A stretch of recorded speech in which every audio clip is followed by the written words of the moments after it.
The quiet erosion of mental clarity often begins not with a sudden catastrophe, but with the subtle, repetitive choices made daily.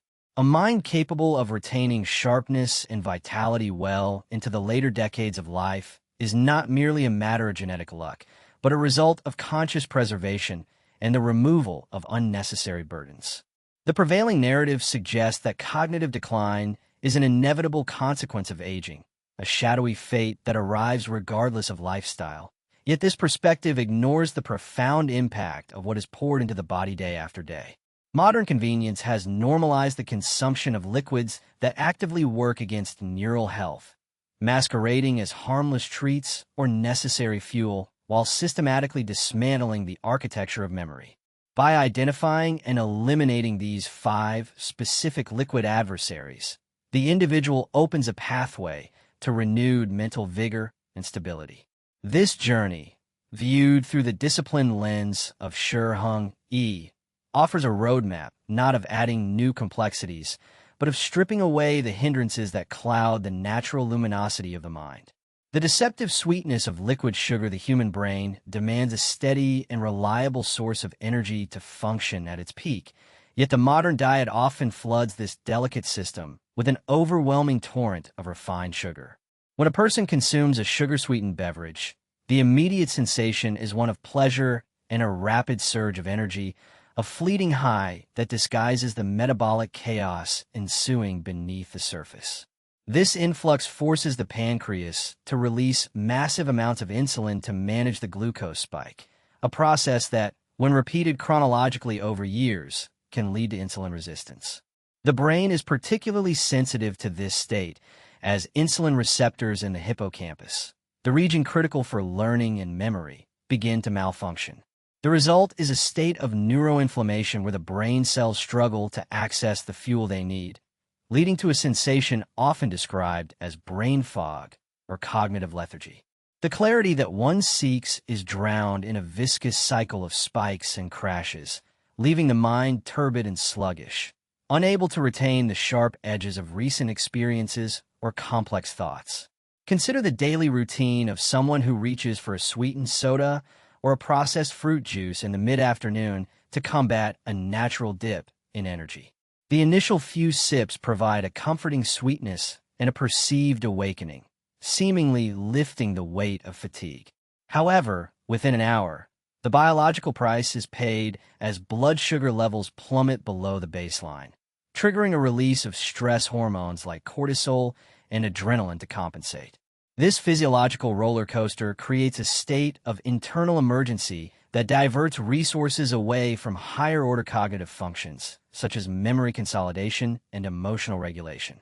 The person may find themselves irritable, unable to focus on reading a book or sustaining a conversation, attributing these failures to age rather than the chemical turbulence they have just ingested. It is a moment where the desire for immediate gratification directly sabotages the long-term capacity for mental peace and retention. Heng often speaks of the necessity of removing obstacles before one can cultivate new skills, and in the context of physical health, liquid sugar acts as a heavy, obscuring curtain. The discipline required to turn away from these beverages is not merely a dietary choice, but a practice of self-mastery, recognizing that the temporary sensory delight is a thief of future clarity. The body is viewed as a vessel for the mind and spirit.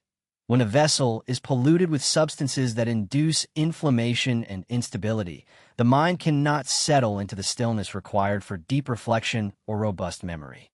This perspective shifts the act of drinking water or tea from a mundane necessity to a ritual of purification, where every sip serves to cleanse rather than clutter the internal landscape.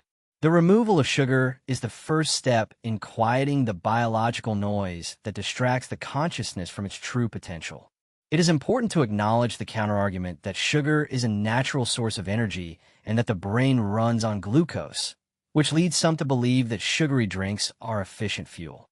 While the brain does indeed utilize glucose, it requires a slow, steady release derived from complex sources, not the violent deluge provided by liquid sugar. The difference lies in the delivery system. Liquid sugar bypasses the digestive regulation that solid food provides, hitting the bloodstream with a velocity that the body is evolutionarily unprepared to handle. The damage is cumulative, meaning that an occasional indulgence may seem harmless, but the habituated daily consumption creates a chronic state of inflammation. This chronic state is the fertile ground in which neurodegenerative conditions take root, often proceeding silently for decades before clinical symptoms manifest. The mechanism of damage extends beyond simple blood sugar regulation to the very integrity of the blood-brain barrier. High intake of fructose, specifically, has been linked to the weakening of this protective shield, allowing harmful substances to enter the brain's environment. Once this barrier is compromised, the immune system of the brain activates in a defensive posture, releasing inflammatory cytokines that can damage neurons and impair synaptic plasticity. This is the biological reality of the sugar crash. It is not just a dip in energy, but a microscopic assault on neural connectivity. The person who prioritizes longevity must recognize that the brain's structural health is being eroded with every sugary can or bottle, making the decision to abstain a critical defensive maneuver for the aging mind.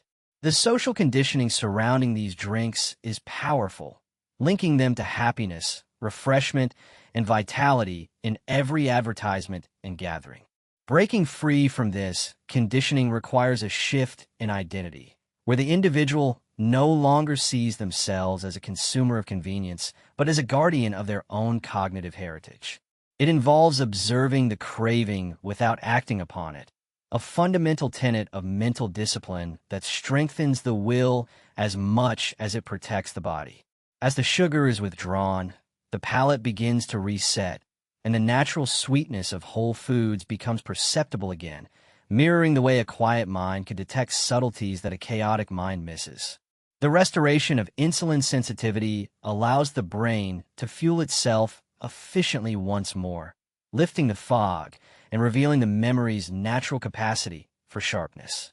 There's a profound empowerment in realizing that the sluggishness one feels is not an inevitable symptom of being over 60, but a reversible side effect of dietary choices. By replacing these sugary disruptors with neutral, hydrating fluids, the inflammation begins to subside, and the hippocampus is given the reprieve it needs to repair and regenerate. This creates a physiological environment where the mind can be present, alert, and capable of storing the precious moments of life. The path to vitality is paved with a refusal to be seduced by the immediate sweetness that leads to bitter long-term consequences. What craving controls my actions more than my will? The false promise of artificial substitutes in an effort to avoid the caloric penalty of sugar while retaining the sensory pleasure of sweetness. Many turn to diet sodas and drinks laden with artificial sweeteners. This switch is often championed as a responsible health decision, a way to have the best of both worlds, yet represents a fundamental misunderstanding of how the body and brain communicate. When the tongue tastes sweetness, the brain anticipates a corresponding influx of energy and signals the digestive system to prepare for calorie processing. When that energy never arrives, a dissonance occurs, a biological lie that confuses the metabolic regulation systems. This sensory mismatch can lead to increased cravings for real sugar later in the day, as the brain seeks to close the loop that the artificial sweetener opened but did not complete. The individual remains trapped in a cycle of desire and dissatisfaction, disrupting the harmony of the body's natural hunger and satiety signals. The impact of these chemical substitutes reaches deep into the gut microbiome, the complex community of bacteria that plays a pivotal role in neurological health. Emerging research suggests that artificial sweeteners can alter the composition of gut bacteria, promoting strains that drive glucose intolerance and systemic inflammation. The gut and the brain are inextricably linked through the gut-brain axis. A disturbed gut environment sends distress signals upstream to the central nervous system. For the aging individual, this disruption can manifest as anxiety, mood instability, and a subtle degradation of cognitive processing speed. The promise of a diet drink thus conceals a mechanism that undermines the biological foundation of mental clarity. Imagine a scenario where an individual chooses a Diet Cola during a family gathering, believing they are acting with prudence and discipline. They sip the beverage, feeling the crisp carbonation and the intense sweetness, unaware that they are introducing a synthetic compound that their body struggles to interpret. While they may have saved a few calories, they have introduced a chemical stressor that requires the liver and kidneys to work harder to filter and eliminate. Over time, this cumulative chemical load contributes to a systemic heaviness, a feeling of being weighed down that is antithetical to the lightness and agility cultivated in disciplines of self-mastery. The body is treated not as a temple to be kept pure, but as a chemistry set subject to experimentation with non-food substances. Heng Yi's teachings often emphasize the importance of truth and authenticity, not just in speech and action, but in the relationship one has with oneself and the environment. Artificial sweeteners are, by definition, an illusion, a simulation of food that provides no nourishment. Consuming them is an act of accepting a falsehood, of training the senses to prefer the hyperpalatable intensity of a laboratory over the subtle, honest flavors of nature. This constant overstimulation of the taste buds dulls the sensory acuity, making natural foods taste bland and unappealing. The mind that is accustomed to constant, high-intensity stimulation struggles to find contentment in the quiet and the ordinary, which is where true memory and presence reside. There are those who argue that without the caloric load, these drinks are biologically inert and therefore harmless. However, this view ignores the neurometabolic reaction to sweetness itself. The brain's reward centers are triggered by the taste, releasing dopamine in a way that reinforces the habit loop. This dopaminergic activation, without metabolic satisfaction, can lead to a unique form of neural frustration. The brain remains in a state of seeking, never fully arriving at the state of having, which perpetuates a subtle, background agitation. This restlessness is the enemy of concentration. It prevents the deep, settled focus necessary for learning new things or recalling old names and faces. Furthermore, some artificial sweeteners have been scrutinized for potential direct neurotoxicity or their breakdown product effects on brain tissue.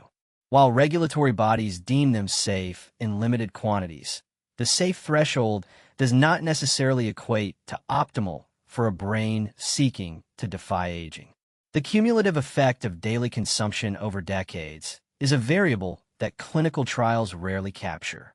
For the person over 60, whose physiological reserves are more precious, the risk of introducing potential neurotoxins is a gamble with the currency of cognitive longevity.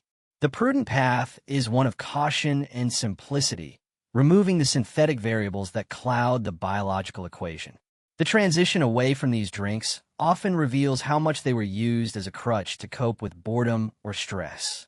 Without the chemical distraction, one is forced to confront the actual state of the body and mind. This confrontation is a necessary step in the journey of self-cultivation. It allows the individual to recognize true thirst, which is a cry for water, not for a chemically engineered taste profile. As the artificial influence fades, the gut microbiome begins to heal, restoring the production of neurotransmitters like serotonin that are crucial for mood and memory. The mental atmosphere clears, the fog of chemical confusion lifts, and the brain reestablishes a direct and honest connection with the body's nutritional needs. Refusing the false promise of artificial sweeteners is an act of reclaiming reality. It is a declaration that one values the truth of nourishment over the comfort of an illusion. This alignment of action with biological truth fosters a deep sense of integrity that resonates through the mind. When the inputs are pure and authentic, the outputs, thoughts, memories, and reactions become clearer and more reliable. The removal of this liquid deception is a critical stride toward a mind that is robust, honest, and enduring. Where am I accepting illusion instead of seeking truth? The artificial stimulation of nervous energy, the pursuit of sustained energy, often leads to the consumption of highly caffeinated beverages and energy drinks, which promise to banish fatigue and sharpen focus. For the aging demographic, the market has increasingly positioned these products as tools to keep up with a fast-paced world, yet this borrowed energy comes with a high interest rate. High doses of caffeine and the proprietary blends of stimulants found in energy drinks function by blocking adenosine receptors in the brain. Adenosine is the chemical that builds up to signal tiredness. By masking it, these drinks do not create energy, but merely hide the fatigue. The brain continues to work without the necessary recovery signals, pushing the nervous system into a state of hyperarousal that is unsustainable and ultimately depleting. This state of artificial stimulation directly antagonizes the quality of sleep, which is the absolute bedrock of memory preservation. It is during deep, slow-wave sleep that the brain clears out metabolic waste products, including beta-amyloid plaques associated with Alzheimer's disease, and consolidates the memories of the day from short-term to long-term storage. Consuming high levels of stimulants, particularly later in the day, fragments sleep architecture, reducing the time spent in these restorative stages.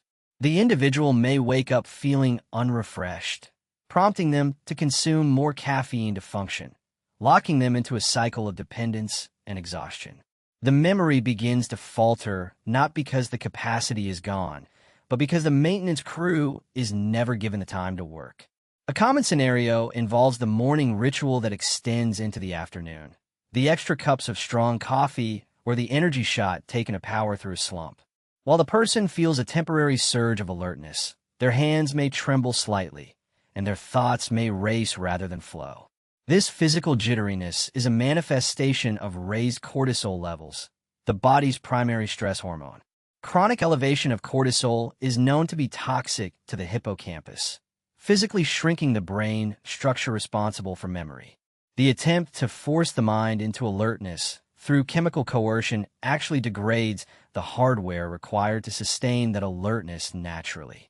The energy experienced is not the grounded, enduring vitality of a healthy organism, but the frantic vibration of a system under threat.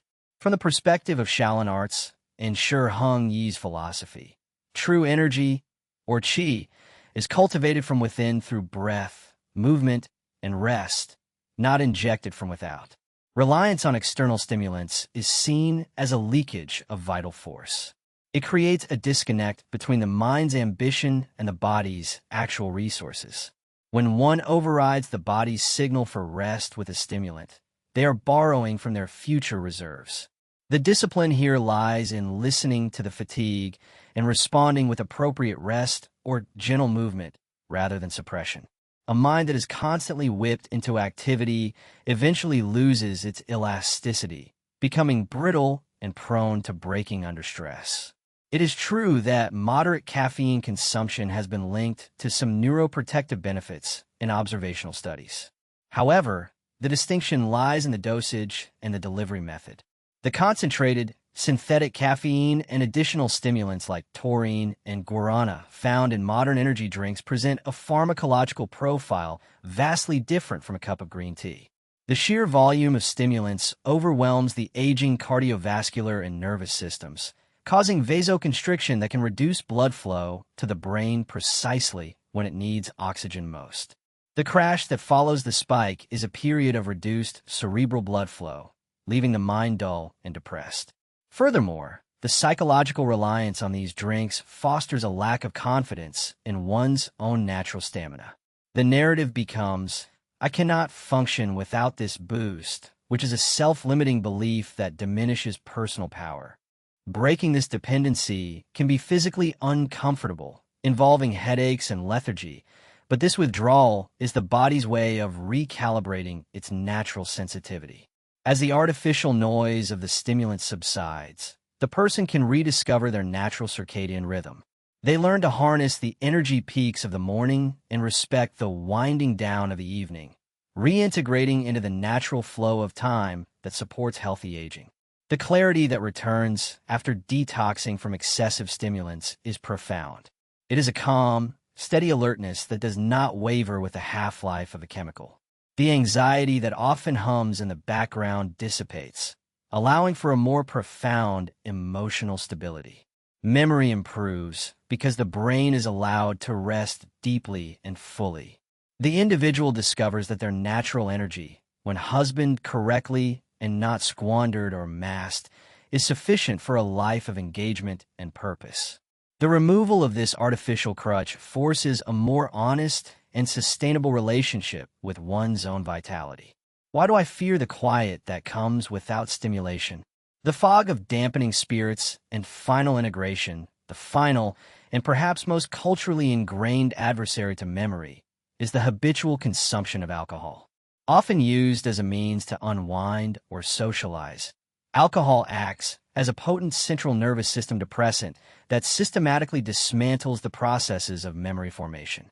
Unlike the other substances which stimulate or confuse, alcohol actively sedates and disrupts the communication pathways between neurons.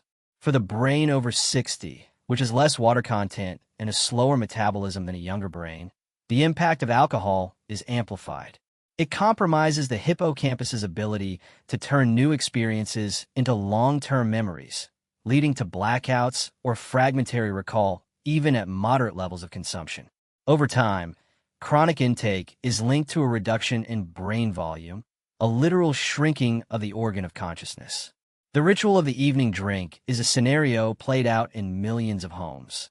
A glass of wine or spirits to signal the end of the day. It promises relaxation, a loosening of the tension held in the shoulders and the mind. Yet this relaxation is chemically induced anesthesia, not true peace. It suppresses REM sleep, the stage of sleep vital for emotional processing and memory retention. The individual sleeps, but the brain does not restore itself. They wake up with a subtle chemical hangover that impairs executive function, making complex tasks and decisions more difficult the next day. The cumulative effect is a dampening of the spirit, a graying of the vividness of life, where the sharp edges of joy and the clarity of insight are blunted. Heng speaks of the warrior's mind as being clear, reflective, and unburdened. Alcohol introduces a turbidity that is the antithesis of this clarity. It is a form of escapism, a refusal to be fully present with the reality of the moment. To preserve memory is to value one's life experiences enough to want to keep them. Numbing the senses suggests a devaluation of the present. The path of self-mastery requires the courage to face stress, boredom, or pain without a chemical buffer. It is in this confrontation that resilience is built. When a buffer is removed, the emotions may feel raw and the evenings long, but this is the reawakening of the true self. The journey to eliminate these 5 liquid hindrances, sugary sodas, artificial sweeteners, energy drinks, excessive caffeine, and alcohol, is not a path of deprivation, but one of liberation. It is the clearing of the weeds to allow the garden to flourish. The vacuum left by these substances is filled by the most essential element of life, water. Adequate hydration is the simplest and most profound intervention for brain health. It facilitates the transport of nutrients, the removal of waste, and the electrical conductivity of neurons.